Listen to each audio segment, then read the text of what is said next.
Hi, welcome everyone. We're glad you're here joining us. I'm going to introduce Eddie Capparucci, who's going to get started with our topic today. And we're so glad you're here. Hey, yeah, we are glad you're here. Welcome to another edition of Getting to the Other Side, helping couples to navigate their road to recovery. And, again, before we begin, I always put this disclaimer up front because I work with men. You're going to hear me use the pronouns of he when I'm talking about the betrayer, and I'm going to talk about she when I talk about the person who's been betrayed, although I understand that, women can also betray and men can be betrayed. So our topic today is, how can you respect someone who has broken your heart? I mean, wow, what a topic to approach. And I kid you not, this is going to be a rather tough show. The betrayers are right now, they're probably sitting up and sitting there and trying to turn off the volume, and those who are betrayed probably want to walk away also. But I urge you to sit tight and listen, because both of you are going to hear things you really don't want to hear, but it's for your benefit. I mean, we need to live in reality during these times, and it's difficult as you're going through trying to navigate the road to recovery. So again, I ask you to be patient, listen to the whole thing through. I think by the time I get to the end, it's all going to make sense to it. And besides, if you're listening together as a couple, then you probably already made that choice to stay and pursue reconciliation. And you know that it's not an easy thing to do. And there are those of you who, you've been betrayed, you're listening now, and you wish reconciliation would come a lot quicker and easier. But again, it becomes that idea of staying the course, to being able, again, to put your needs and your desire for wanting to re-engage, put that on the back burner and put the needs and wants of those, of the person who you've hurt, put them in the front. And that's what we're trying to do here.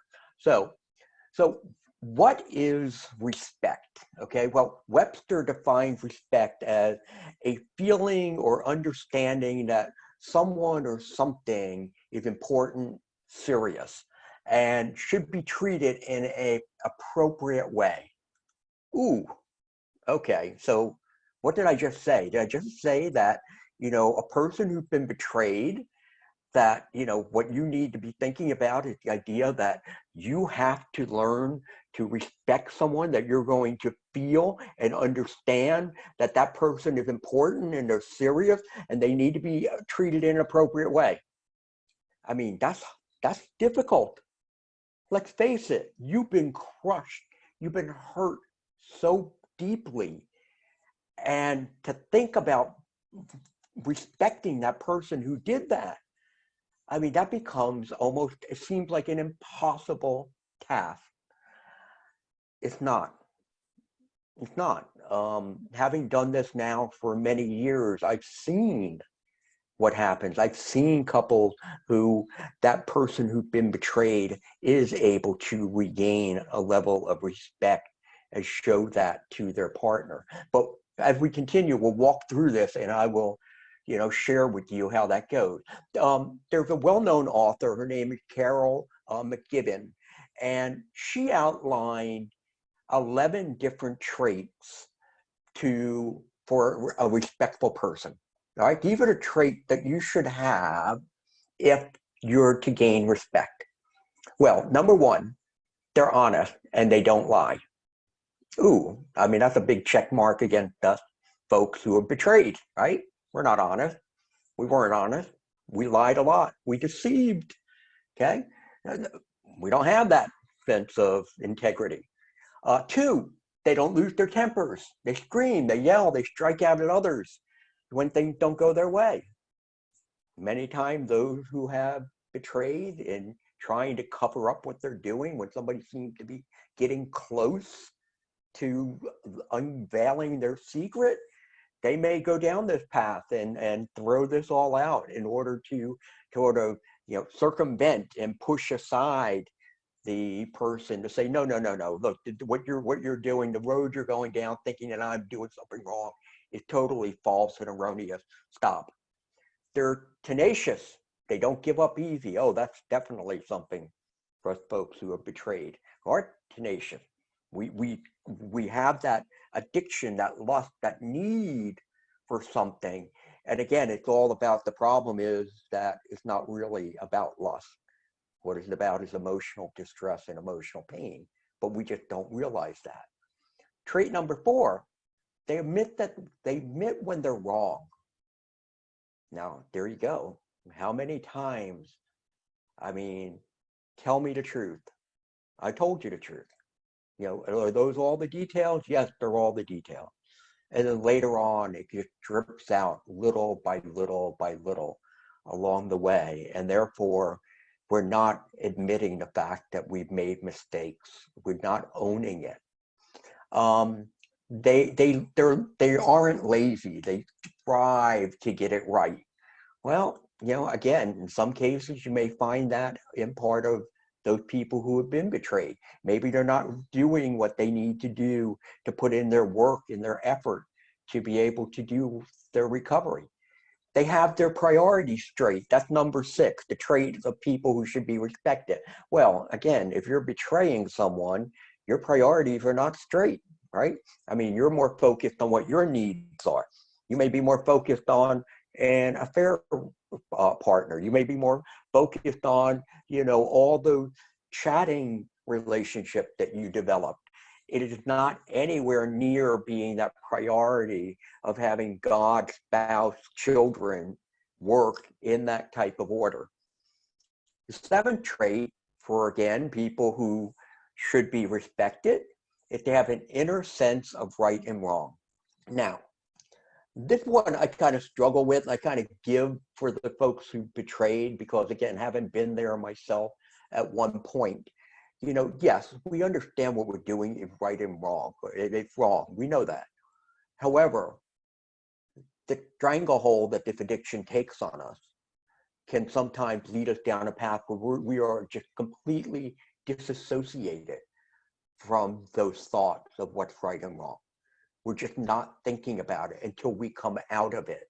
And then all of a sudden it's sitting there hitting us in the face. But see, that's where that's our error.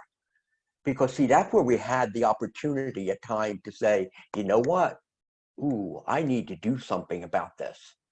But no, instead we just get locked up in our own shame and our own guilt, and we just continue through that cycle.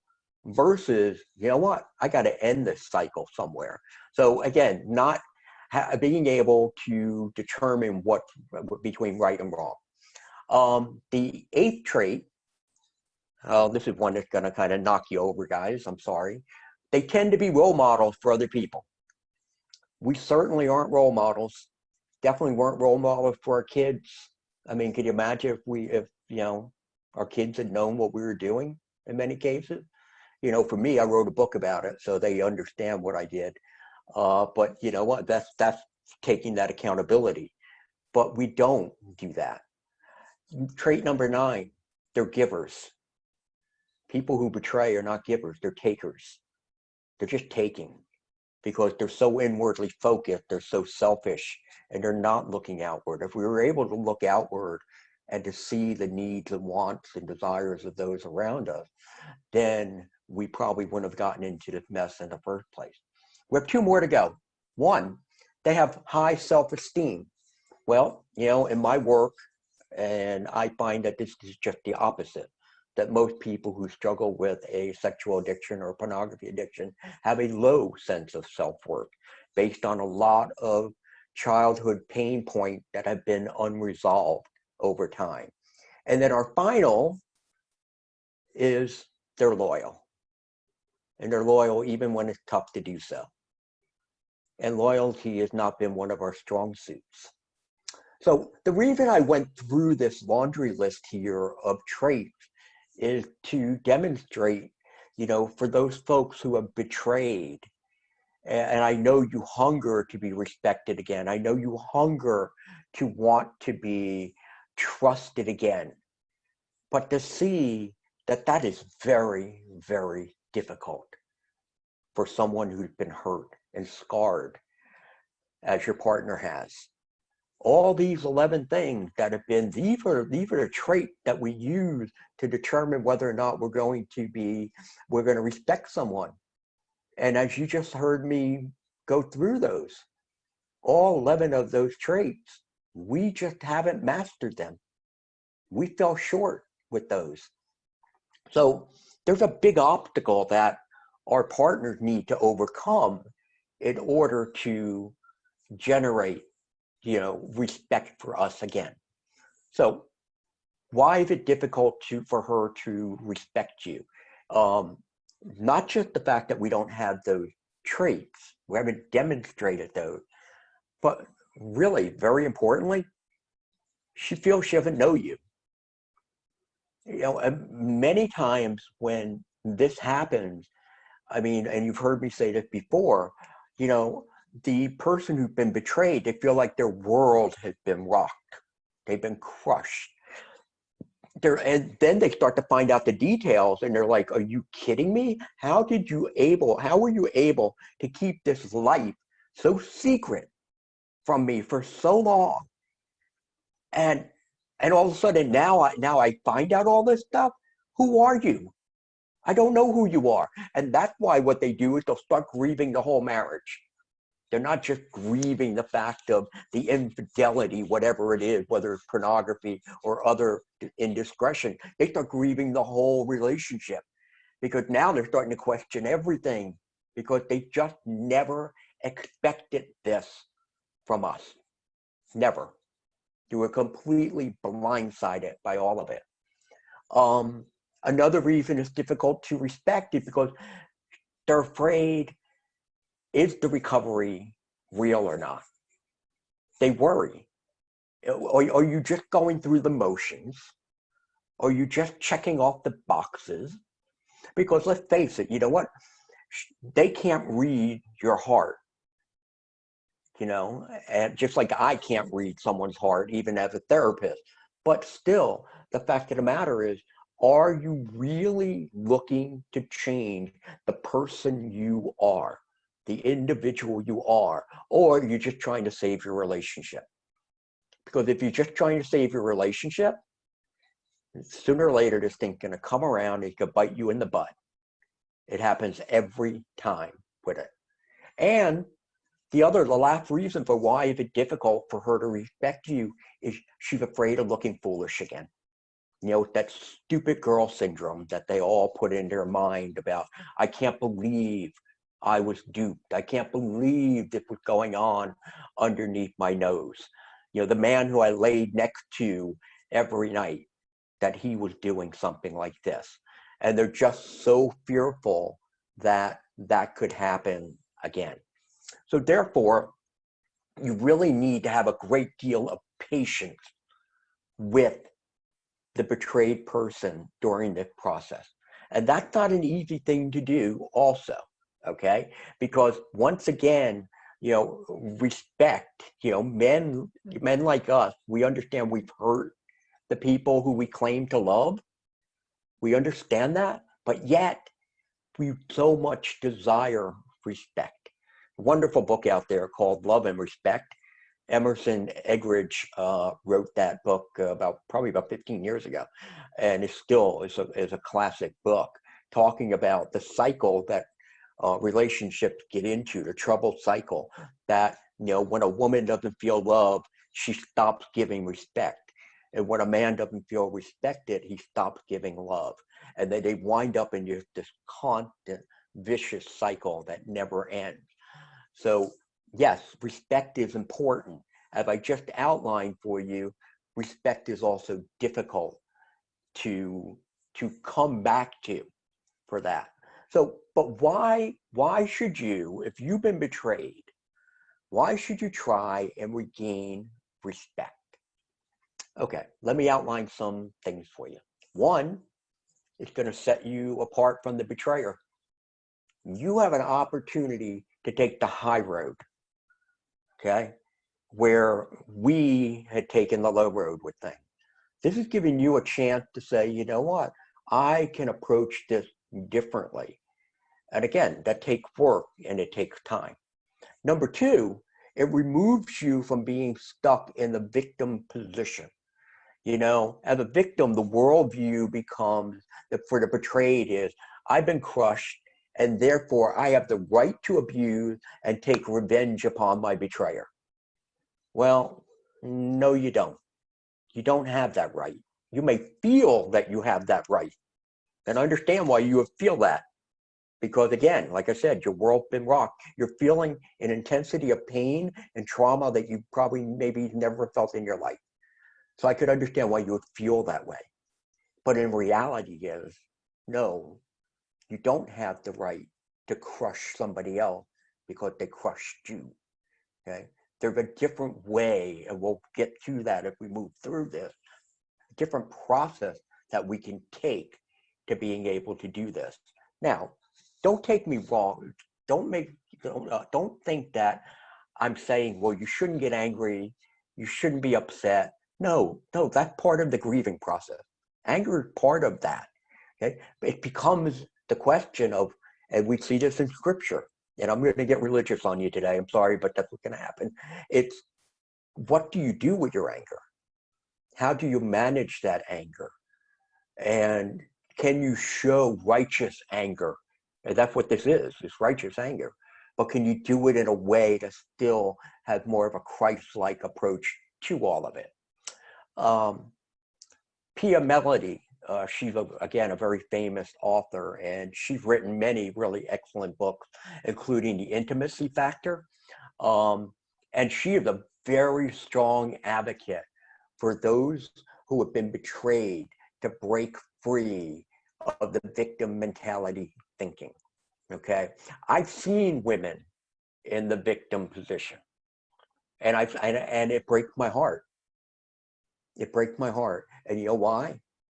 Because it means she's never really gonna fully heal. Not gonna fully heal.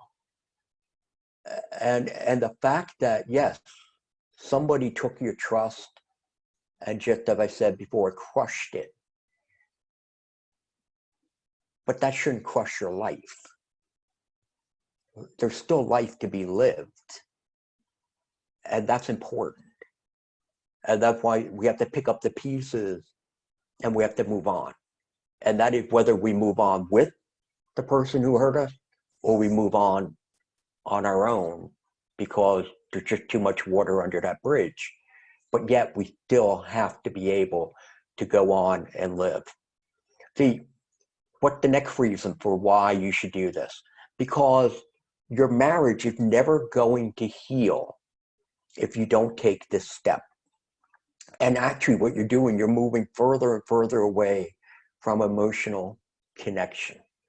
Now, I'm going to admit this. I'm always a little taken back when a woman who's been betrayed decides that she wants to jump back into the relationship. Okay. I mean, you would think that I'm like, you know, as a counselor, I'm just so thrilled. This is great. And I am. I'm glad it's there. But there's still the fact that she's going to take another chance with this guy. And I'll tell you this also, and I tell women when they come into my office the first time, I say, you know what? I'm going to work with him, but my alliance and my loyalty is towards you, because there is no way I'm moving him back to you unless I am very convinced. I can never be 100%, but I'm very convinced that I believe he's done all his work, and that I believe he's changed, and I believe that his risk of acting out and hurting you again is low. Okay, and that's a promise I make to people. So when they jump in, they say, "Okay, I'm ready," and I'm always like, "Ooh, a little hesitant about that." But I noticed that what it is, it's a very conscious decision that that woman makes. It's not an easy one, but it's one that's made with the heart and one that's made with the mind. And then she needs to take that decision and she has to reinforce it over and over and over again at the beginning.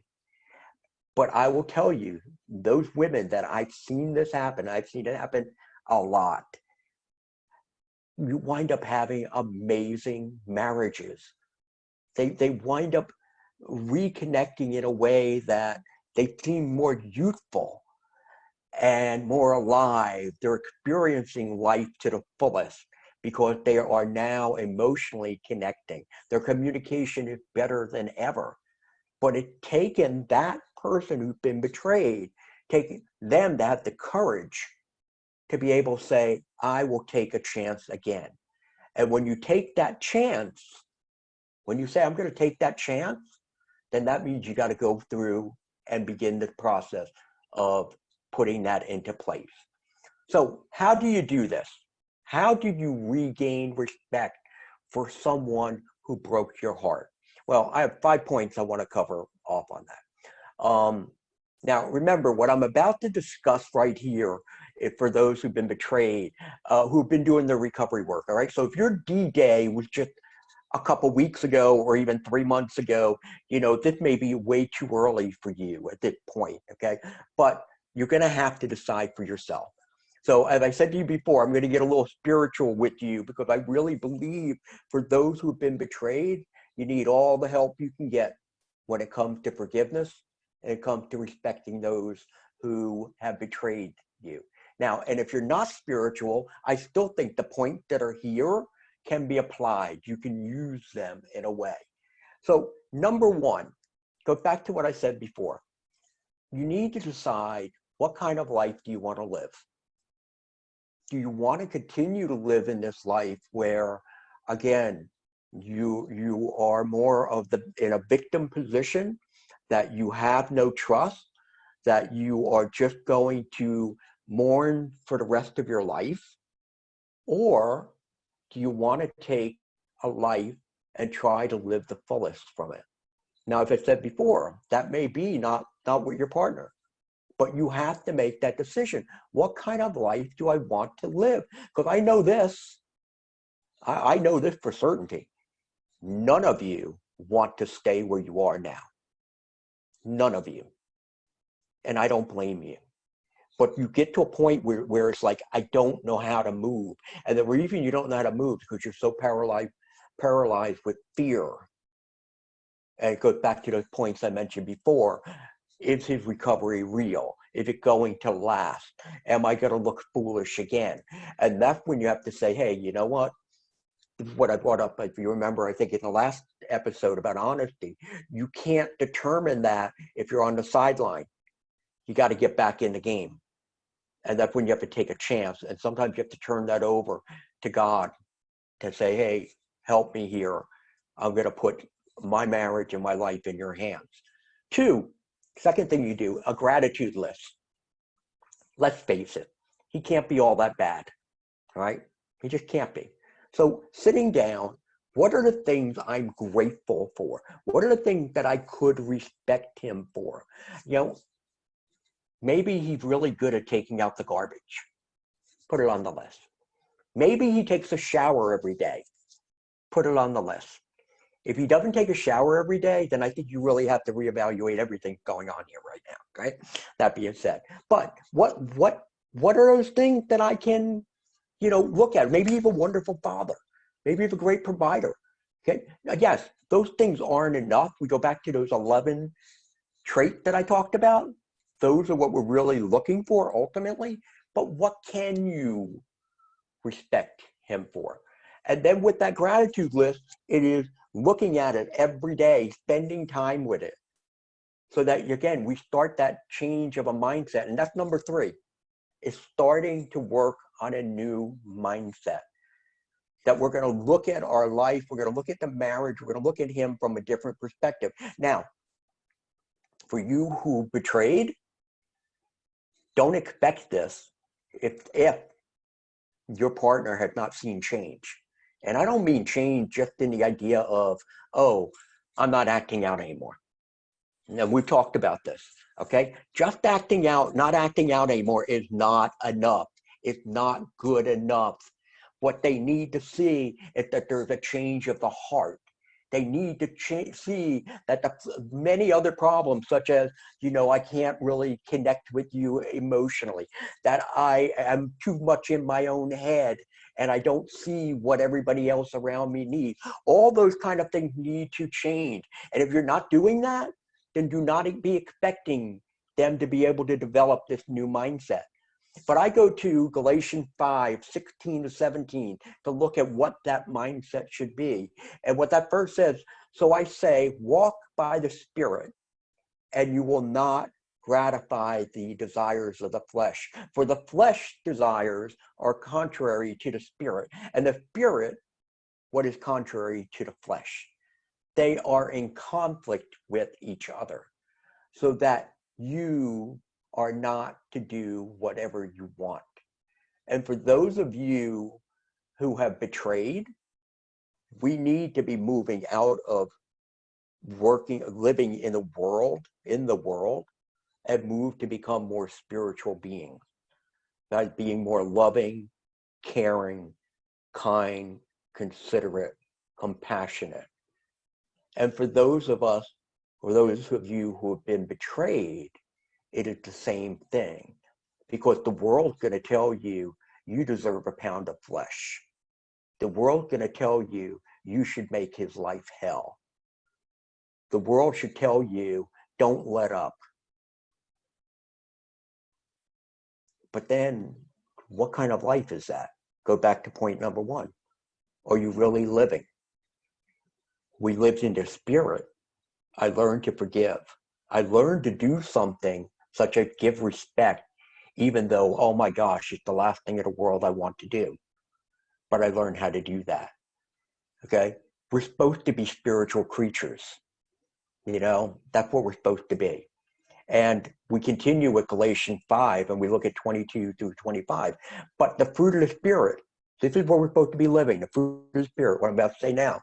Love, joy, peace, forbearance, kindness, goodness, faithfulness, gentleness, and self-control. That's the way we're supposed to be living. And now, are any of us living that way completely? No, we're not. But what we should be doing is we should be moving in the direction that we're trying to improve in all these areas. And why? Because, against such things, there's no law. Those who belong to Jesus Christ have have crucified the flesh. We crucified the flesh with its passions and desires. Since we live by the Spirit, let us keep in step with the Spirit. Number 4, that means putting negative emotions in their proper place. The emotions that you're feeling and being betrayed are real. And again, it's trauma. It's trauma. Nobody's trying to minimize your pain. Nobody's trying to minimize what you've gone through. They are real. Okay? They have to be processed in a healthy way. You have to grieve for whatever amount of time is needed to grieve for that. But at some point, we have to stop living by our emotions. That is not the way we were designed to live, okay? We need, if we live by our feelings, we're going to engage in a lot of behaviors that we're later going to regret. So we replace the negative charged emotions with more rational and God-loving thoughts. And number 5, if we do it again and again and again and again. And what is it that we do again? Everything I just outlined for you. This is not one and done. This isn't like, oh, I give you respect. I've seen it. I've seen some people been able to do it. And they really have turned to God to give them the help. But this is not what most people can do.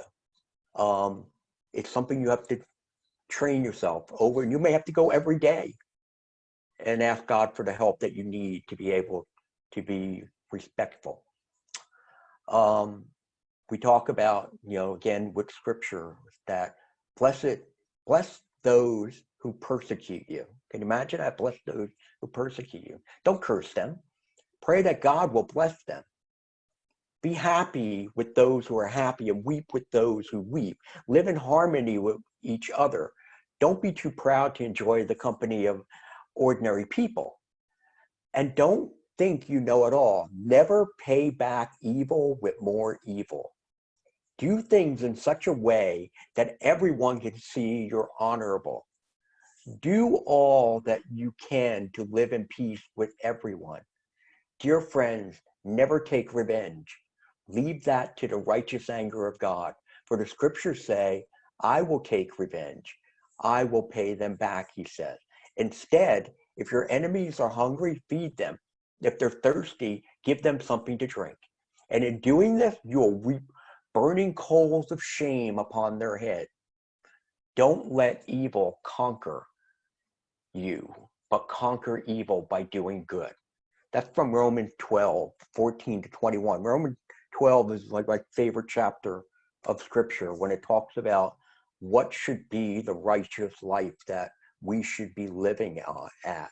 And for those of you who don't understand this whole thing about, putting burning coals on someone's head years ago, centuries ago, what if somebody felt like they were sinful, what they would do is they would create a basket of things. They put burning coals in this, and they would carry it on their head so they could feel the heat of it, and therefore to remember, oh my gosh, look how I've have hurt someone. So we don't want to do that. Okay, that's not what we're talking about here. But just to understand that's what we're trying to become, and I understand none of that's easy. It's all difficult. So I want to end on this note, okay? Because I realize we're kind of running out of time. I found this on a discussion board about infidelity, and it really just kind of rocked my world as I read it. And this is what it said. I really have only read probably every book written on affairs, but none on respecting my husband.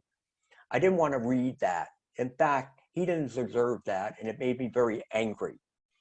What have he done to deserve my respect?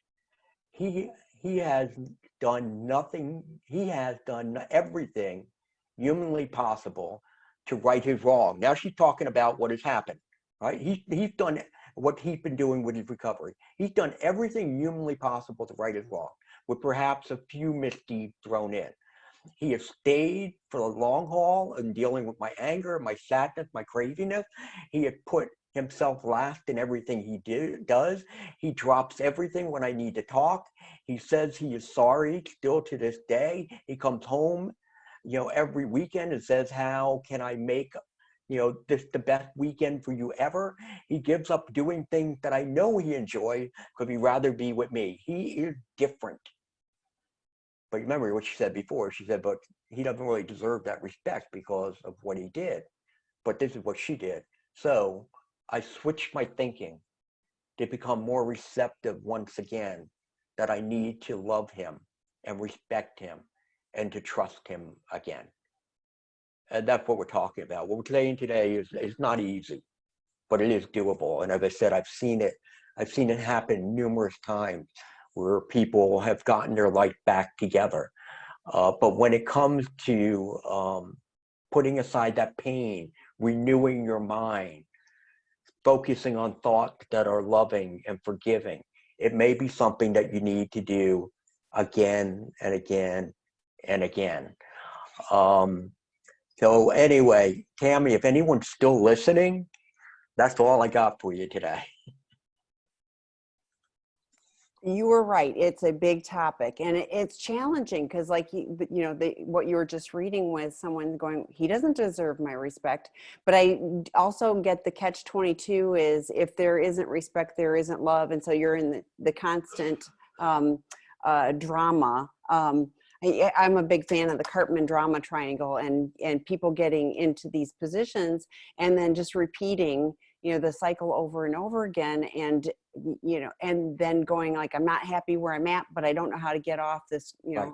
get off the crazy train, so to speak. Yep. So one of the things I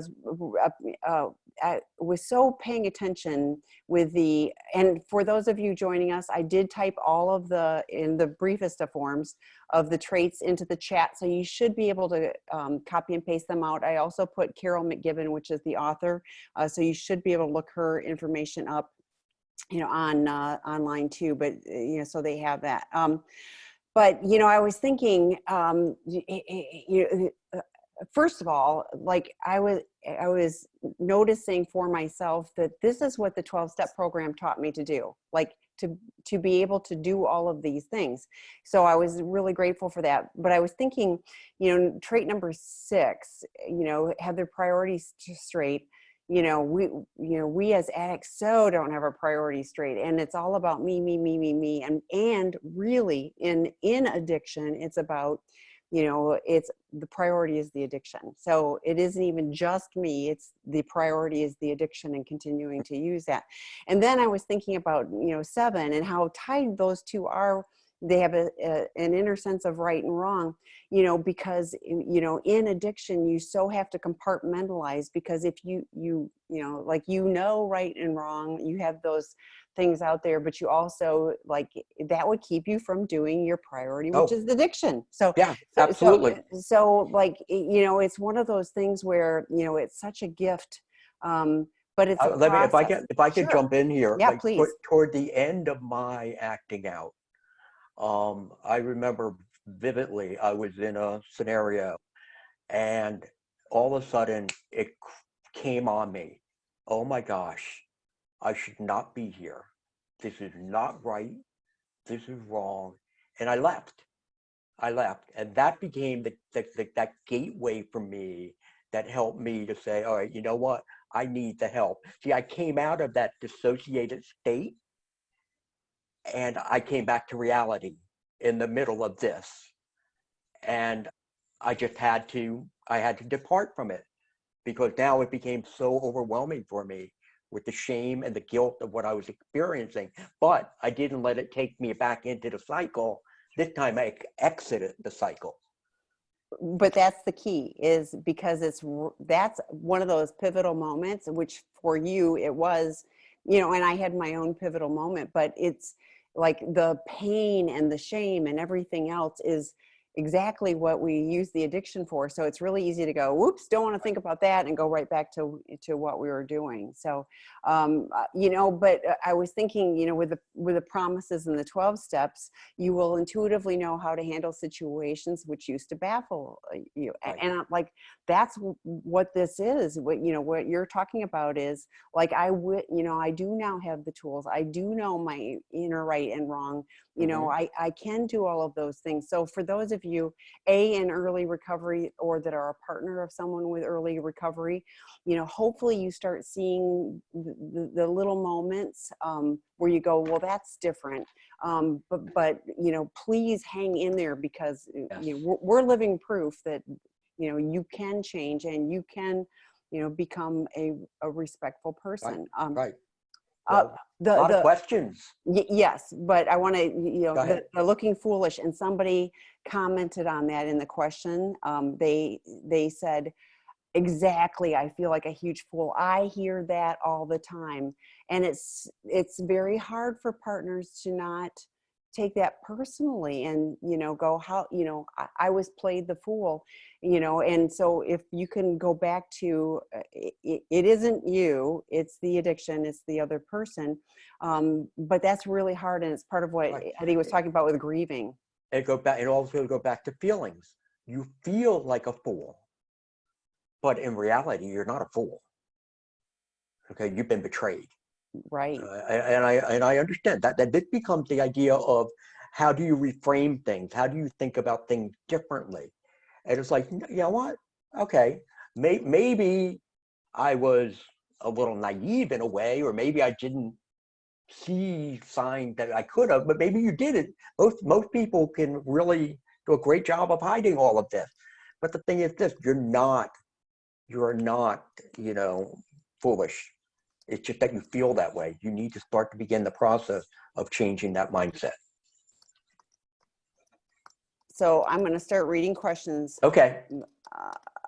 So I'm typing a few answers too. So the first, actually, there was one in the chat I was going to read. Is it possible for respect to be restored to the betrayer without forgiveness by the betrayed? Is it possible for respect to be restored to the betrayer without forgiveness by the betrayed? I Okay. I think they go hand in hand. I really do. I'm not quite sure. Well, although I do think you can have a level of respect for someone for different things, but still not, maybe not find it in your heart to forgive them. But I don't think you're doing yourself a justice at all. Remember, forgiveness, forget about forgiveness for the person who had betrayed. Forgiveness is for you. It's to free you up so that you stop dealing with all that bitterness that you're dealing with. And therefore, that's why you're pushing yourself to how do I forgive for that reason. But I think if you can go there with forgiveness, it probably makes it a little bit easier to do the respect aspect of it also. But I do believe they go in hand in hand. I do too. And I think what you said was so key is we forgive for ourselves. The other person may or may not be. Right. I've forgiven people, A, that probably didn't even know that, I felt wronged by them, or B, that I never, like you couldn't really, or didn't need to. I don't know. There were certain Right. things that I just went, I just need to not be resentful. I need to forgive and move on. So. Mhm. So Carol McGibbon, I don't know her. Can you tell? Do you know anything more about her? I mean, did she write a book on this, or?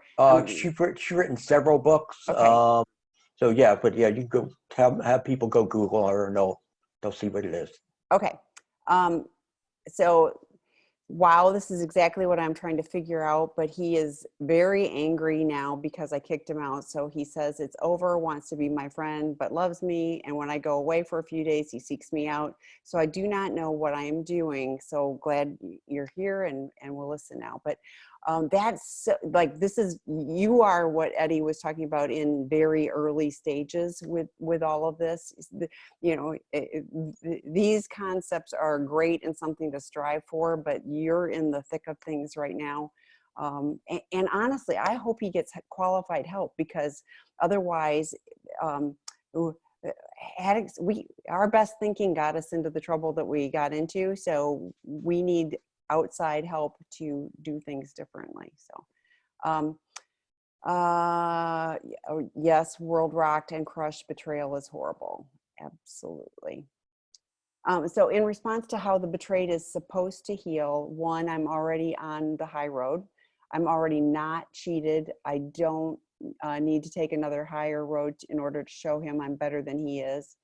I don't know that that's, Eddie, you may want to elaborate on that. Two, I don't want revenge. I just don't want to be treated like garbage, understandably. Why Oh, should I absolutely. give him respect that he doesn't deserve? So you may want to elaborate. Why should I want an emotional connection with a person who is proven untrustworthy? So want to Okay. All right. So unpack yeah, that? yeah, I got it. All right. So it becomes, remember, part of what I was talking about here. In order for you to even begin the concept of learning how to retrust and to give, respect, you have to see changes in the person who hurt you. Okay? If they're not showing you any change, okay, like you said, I don't want revenge. I just don't want to be treated like garbage. If you're being treated like garbage, then that person hasn't changed at all. So you're right there. We're not going to look to forgive or to give respect immediately for that. Although, once again, for you, again, look for you to say, hey, you know what? I'm going to put up my boundaries with this individual. You're not going to treat me this way, but I'm not going to treat you that way either.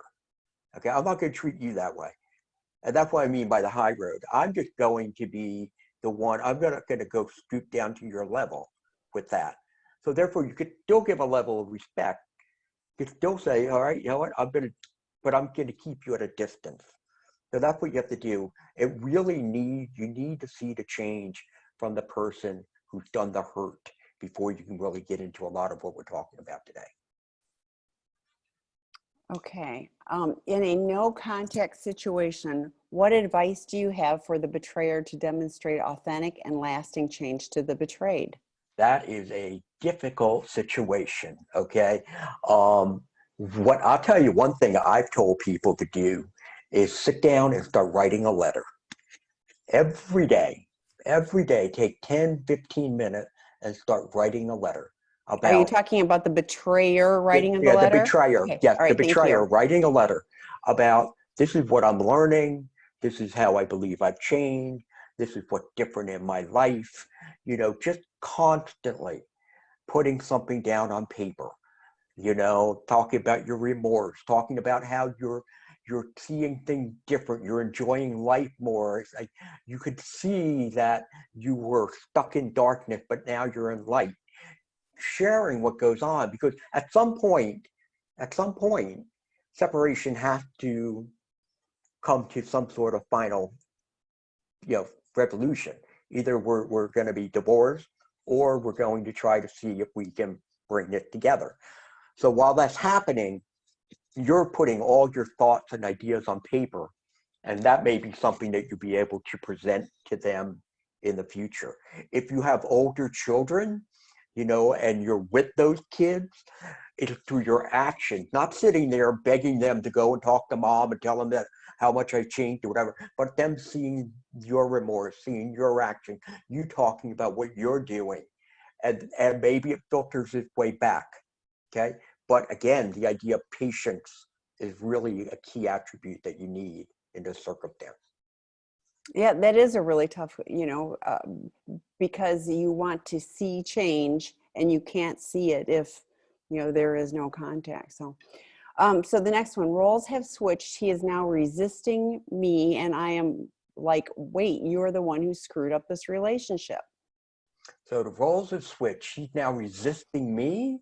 So he is, I guess you're pursuing, and he doesn't want to be pursued for whatever reason. Um, you know what? First and foremost, I stopped pursuing. I think you need to see where his head is at and what's going on with him. So I'm backing off. Now I know that might be scary for you and whatever, but I think you need to see what comes back at you, if anything, because again, you don't mention what he is, why he's resisting, and I don't know what that is. Whether he doesn't want to do the work, or if he's so shame-filled. There could be many, many different things that are going on here. But for right now, I'm focusing more on myself than I'm focused on pursuing him. If you're getting that kind of pushback, because the more and more you continue to pursue him, you're just going to frustrate yourself even more. So these are all from anonymous, so I don't know if they're tied together, but I kind of suspect they are. So the next one says he doesn't want to be told what to do and therefore is done. Okay. Well, again, that's somebody in my mind who still doesn't get it. They still don't get it, because again, we need to be able to say, all right, I messed up. And in order for me to regain everything with you, I'm now going to have to put things in place. And I'm going to have to do things that I may not want to do, but I'm doing them because it's going to help to lower your anxiety. It's gonna be used. I'm going to do it because it's going to help you heal. And when somebody's sitting there saying, "No, I'm not doing that," they're just showing the same selfishness, the same inward focus that I talked about before. And that means there's somebody who's not remorseful, not looking to make a change. Yeah, and that's where, I went with this too. It's like that person needs a higher level of care. But if, it's at the end of the day, recovery is something we're invited, it's a gift, in my Yeah, I opinion. mean, It's a gift. You right, chose in that moment to do something different. I correct. chose. And, So, and, and you end with, how do I ever believe him? You know what? I don't know how you ever believe him. no. Because once again, he's not sitting there. A person who's really remorseful is going to sit there and say, you know what? Whatever you need to heal, I'm doing it. If we have to sell this house and move, we do it. If I have to quit my job and find another one, we do it. Whatever you need. That's the person who's really remorseful there. Right. And not everybody is remorseful. Not everybody, is willing to do what they need to do in order to make things different. So Right. at some point, like you were saying, you need to decide if this is as good as it gets, am I willing to do this? But what I've also seen, Dr. Rob talks about this a lot too. First of all, he wrote Out of the Doghouse, which is about rebuilding trust. And, that's a really helpful book. Second of all, he talks about partners can be too easy on, he just said this on the Monday night. So I'm quoting him, go watch the previously recorded webinar, but he talks about, there are moments when I get a lot of calls, and when the guys are ready for treatment, it's often because somebody has taken a harder line and said, I can't keep doing this. I won't keep doing this. I love you. I want you to get help. But, if you refuse to do that, then, and when those hard moments come, that's when somebody has the moment of like, oh, I actually really do need to do something.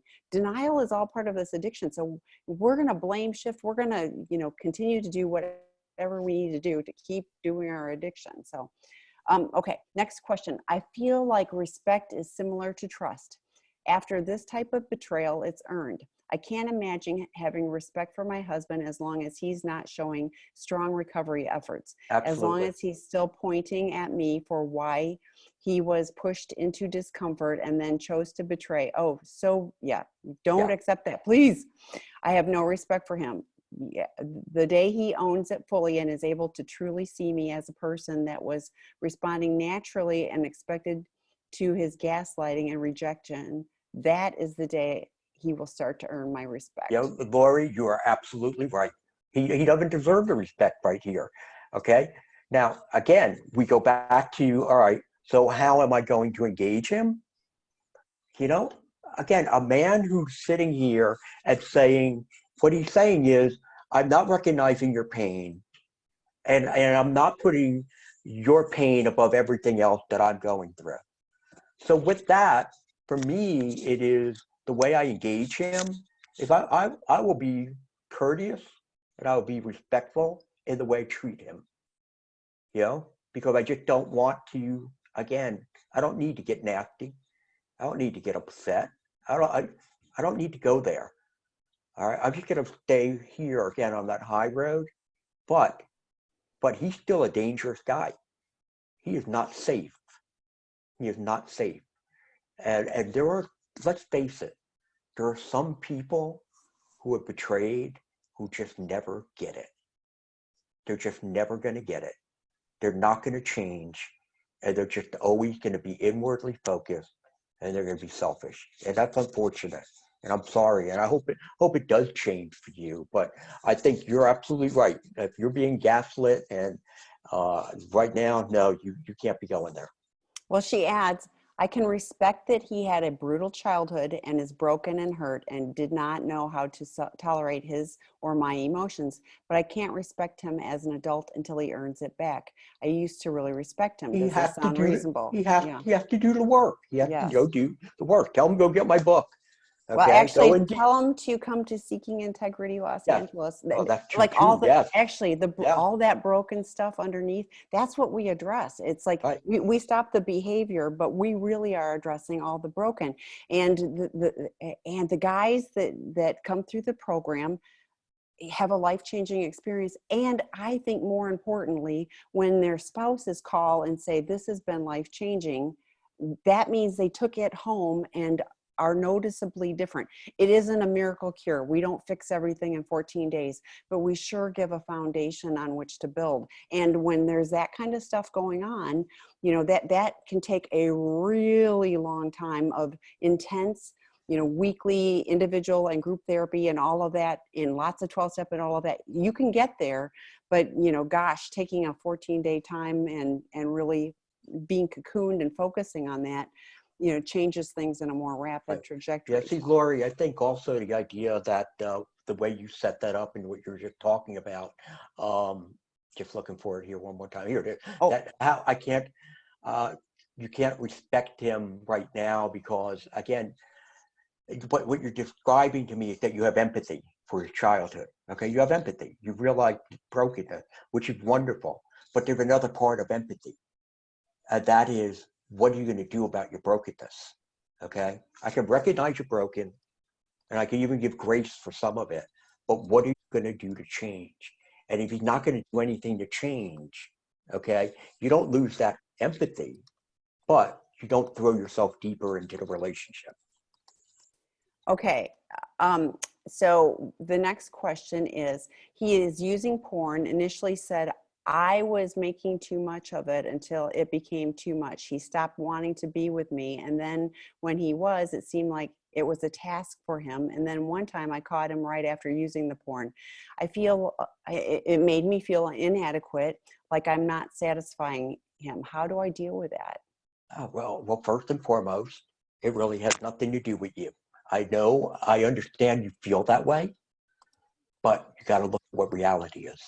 Reality is it has nothing to do with you. My guess is he had this porn problem long before you came along, and but to let him, label you, to have him start to define who you are as a person, that is not fair to you.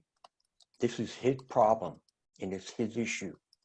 And again, you've asked him to stop and he hasn't. You've asked him to be with you. He'd rather do this. Again, he's showing right now his own brokenness. But we continue to read on here. I see what degree of re-earning respect by the betrayed depends upon whether the affair was more emotional than physical. I don't think it really mattered whether it was emotional or physical. I understand that for women, the emotional affairs are probably even more devastating than the physical affair. But I still believe that, you know what, if those who are betrayed are remorseful and they're doing their work, it doesn't matter then whether it's the emotional or physical. It may take you longer to heal from the emotional affair. That may take you longer. It may take you longer to get to the point where you respect him. It may take you longer to get to the area where you trust him, because it's like he gave away his heart. That I understand. But I think in the long run, we're still looking for that goal. So I'm going to skip down. He admits he has work to do and is doing it, but not the way I think he should, like going to meetings, getting a sponsor. So comments on the degree of progress or something that, what are your thoughts? Well, I mean, the fact of the matter is, there's some guys who just don't want to do the group work. Okay, they just don't want to. I don't think that's healthy. I think agree. we need community. Community helps in that regard. But the more you try to push them into it, the less likely he's probably going to want to go. However, I think the way you really want to approach it is, again, talking about the fact that you are hurt and you're scared, and that it's going to take much longer for you to heal because there are certain aspects of complete recovery that he's not engaging in, as opposed to, why aren't you doing this? That we don't. Now, I'm not saying that's what you're doing, but if you were doing that, that's not going to get you anywhere. I think it's more along the lines of, you know what? If you want to help me heal, if you want to make our marriage stronger, then I need to see more. Are you willing to do more for me? That's the way I would approach it. Willing to do more for me and for us, I mean, Yeah, and for us, that's what I said, the marriage too. Yeah. I really think it's like, it was, and I agree that, the blaming and shaming doesn't really work, and typically just pushes, addicts deeper, and, and gives reasons to go, see, it's, yeah. But I do think, and in Out of the Doghouse, it talks about building trust, but I think it's really a valid thing. Dr. Rob talks about having a set time weekly to just discuss this. So it isn't like it's coming out all the time, but it's a set time. And so if it's always, Tuesday evenings at 7 p.m., we sit down and we talk about the status of, yes. Yeah. And then it's fair to say, I see you're doing these things and I really appreciate that. But, I don't feel safe. And I have concern Right. because of all of these things. And, I'd really, I would like us, and even sharing a vision of this is what I want for us. And here's a path to get there, and if somebody buys in on that, that's a really good sign that, there's more work to be done. And even I'm 100% with you because, the antithesis of addiction is healthy attachment. And, and trying to read a book and fix yourself doesn't work. I don't know one person who's read a book and figured out, their issues, but You need healing more. and community. Need more. Yes. Healing Right. and community is where I it's just want at. to address the last point because I know we're out of Yeah. time. Yeah. And that is, I'm afraid of the sponsor idea because I'm afraid that he becomes dependent on someone with the same issue. That's not what a sponsor Oh, does. A thank you. sponsor is not for this person to become dependent upon. That sponsor is there to, again, say, hey, this is what I've walked through. Talk to me about what you're struggling with, what you're dealing with, and I'll just show you what's happening. And plus, when they're walking through the 12 steps, then again, that sponsor's been through those. And what they're going to really do is they're going to be more about holding accountable. You know what? I think on step 5, I don't think you really put in everything you really should have put in there. So again, it's something that's extremely valuable. Yes, and experience, strength, and hope. And it's not I know some people, and you probably do too, Eddie, that are, have been with the same sponsor forever and ever, but many people are kind of for a season and now I need something different, or have, several, but it really is someone to guide them on a process that, that we don't have these skills, so it's somebody that's going like, Right. I'm going to walk alongside you. I'm going to help you, on this path. I did it. You can do it. So Yeah, we got the one more thing. I don't know if we still have more time. We look at the go bottom for it. one. Go for it. Okay, it was from Mitch. My partner claimed that he stopped acting out. He goes to meetings every week and he's in therapy. My problem is that he doesn't talk about his recovery or acknowledge my pain. I need to talk about it in order to heal. How should we talk about what happened and how involved should I be in his recovery? I have no idea what he's working on. One of the things I always do is I ask the woman at the beginning, how much do you want to be involved in his recovery? But there are a handful of women who just don't want to be there, to be engaged. You are not to be his recovery partner. You are not to be his sponsor, but you should be kept up to date on what he's learning. He should be able to share with you, the things that he's learning about himself that will help to lower your anxiety. So once again, that's what I'd probably be talking to him about. I feel like I'm in the dark and I would like to know more about where you are, because again, the more you keep me in the dark, I have all these thoughts racing in my head, and it's not helping. And the other thing is, if you do not have a therapist, I would strongly urge you to do so that you have somebody you could talk about with that. Agree. So thank you all for being here. Great questions, great dialogue. Eddie will be back next month, third Yes. week of the month. So come back, bring your questions, but do plug in. There's all kinds of drop-in groups and other support on sexandrelationshiphealing.com for partners, for addicts, right on down the line. So keep plugging into the resources. Thank you so much, as always, Eddie. Really appreciate You're it. welcome. Take Goodbye, care. folks. Bye.